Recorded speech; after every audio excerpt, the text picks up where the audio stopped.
Third Saturday in October didn't quite turn out like I thought it was.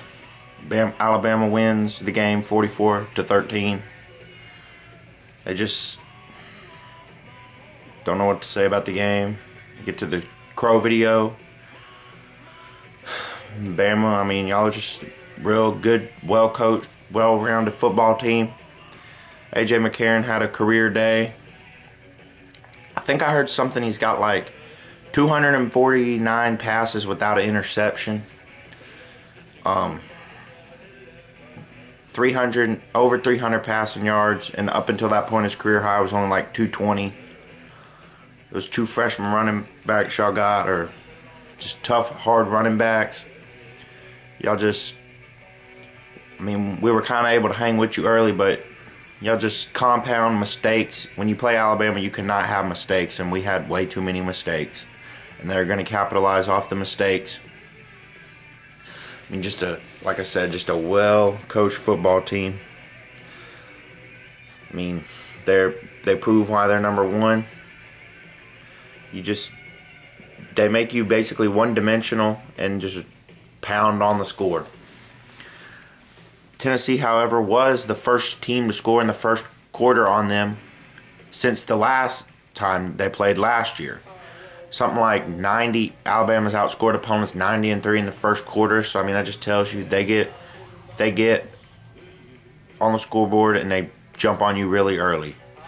But it was only 7-3 after the first quarter, so. But I mean, just congrats to Alabama. Y'all beat us. I mean, there's just congratulations to everybody in the Alabama Nation that got up on here and made videos. Not just this week, but I've made them the whole year. I mean, I'm not going to get into the people that just got on here this week. But anyways, on to the game. Had a great time at the game. I met BVD, Bill for Vols, and then I met Hoss 4107 and Lawtide. I mean, that was a great time. I met them over there after the Vol walk was over. Enjoyed talking to Hoss and BVD, and just some great guys. I had never met any of the Tennessee fans on here before, but I had the privilege of meeting them. I mean, Hoss and Lawtide must have been happy because Alabama fans had about at least 30,000 people in Neyland Stadium. I mean, it was pathetic. The Tennessee fans that got rid of their tickets. But I guess on to the game. Start out the game, we elect to receive and a 3-and-out. Kick it to Alabama, they get a 3-and-out. That shocked me. So then they punt it back to us, another 3-and-out. You cannot win big-time ball games going 3-and-out twice. It just doesn't happen. And of course, Alabama runs a kickback about 30 yards, puts it in a touchdown. Wide open in the corner of the end zone down there by where I was sitting. Just unbelievable. I mean, not much to say. Our defense just, I don't know what it is. I mean, maybe it's just going to take another year, but I would like to see results this year. There was 3 touchdowns that were wide open passes. Another one was back in the back of the end zone, I think, to the tight end. Nobody covering him. And then late in the game, they had, I mean, not late in the game, it was like early 4th or late 3rd touchdown throw down the side, or down the sidelines, catches it and just runs down to the touchdown. But I mean, I'm beginning to think that nobody on Tennessee has heart. I mean, I think we need to give Dooley another year. I mean, I know there's a ton of people on here that think he should be gone, but I mean, it's just going to be 3 more years of turmoil, if not longer. I mean, because there's only so much you can do. You can't get down there on the field and make catches. Tyler Bray and Justin Hunter, they were supposed to be first-round draft picks, but the way they've been playing these last few weeks, there's no way. Right before halftime, there's a deep ball down the sideline right in front of me, touchdown, and Justin Hunter drops it. And I will not know for the life of me what Tyler Bray was thinking on that first interception. It's 3rd down and 10, and he throws, I mean, y'all should have seen it. The only player within 30 yards of the ball was, not 30 yards, but about 15 or 20 yards of the ball was an Alabama player. And Bray threw it right to him and gives Alabama incredible field position. It's just, you cannot have that. Bray did not look, he looked pathetic all night long.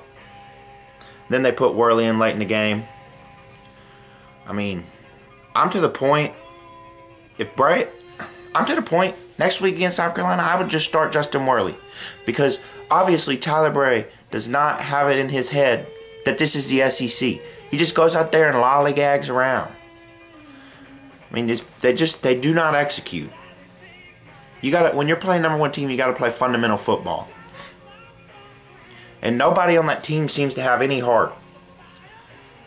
I mean, nobody's fired up. It just doesn't seem like anybody's playing for the team. I mean, the only coaching problem that I had was it was 3rd and 1. We're lining up in the beast to get a yard, and then we can't line up right, so we had to burn a timeout, which we didn't burn a timeout when we had 2 left with 30 seconds left in the first half. So then we're going to come back out, and Bray's going to throw the ball 20 yards out of bounds on 3rd and 1. And then we run the beast on 4th down and get stuffed. I did not understand that. I mean, it should, I don't know. But, I mean, what else are you going to do? It's Alabama. You got to show up and play. I just don't. We didn't get the one play to the tight end we had, almost scored a touchdown. This is like a 30 or 40 yard gain to Rivera. And then we don't even target Zach Rogers all night. I mean, that's one more thing I got, and then I'll cut this video off. Every single time, 3rd down, the other team knows where the ball is. You line up Justin Hunter, and then you line up on the other 2 sides. You line up CP and then Zach Rogers. His head never turns to the side of the field with 2 receivers on 3rd down. It's always to number 11. Obviously, they know where the ball's going. Everybody in the stadium knows where the ball's going. And it's not just this week, it's every single week. And he proves that he can't make big-time catches. That's a big-time catch before half that you got to make. If we score a touchdown there, we only go down 6. I mean, I don't know. I guess we just got to take it to South Carolina. But I had a fun time meeting up with everybody on here. Congrats, Hoss, 407 and Lawtide on a win. Everybody else in the Alabama Nation. Enjoy meeting Bill for Vols and BBD. I got some footage from today. I'll put that up on here. Just have a video out next week for South Carolina. Go Vols.